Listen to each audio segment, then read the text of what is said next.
On the 23rd of May, 1914, Komagata Maru arrived at Vancouver with 376 passengers aboard, mostly Sikhs from India, seeking immigration to Canada. All but 20 of the passengers were refused, and they were refused under two immigration regulations. One that required continuous journey from the country of origin to Canada, and the other, a money requirement that demanded Asiatic immigrants have $200 instead of the normal $25 requirement for newcomers. So 2 months later, after many delays and a failed appeal, the passengers aboard the ship, they were ordered deported, and the ship was escorted out of Canadian waters by a warship.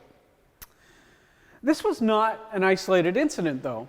The previous year, the Canadian government had refused 39 passengers of Panama Maru, again, mostly Sikhs, under the same two rules, continuous journey and the money requirement.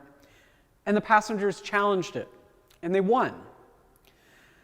But the government responded to that victory by tightening the regulations, rewriting them so that they could not be challenged again in court effectively. And by the time Komagata Maru arrived, continuous journey and the money requirement were back on the books, and even in stronger form.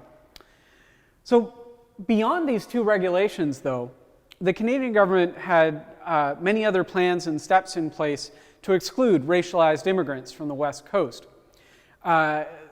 This even went so far as considering a plan to transport East Indian immigrants and residents who were in BC in the early 1900s to British Honduras, what's now Belize.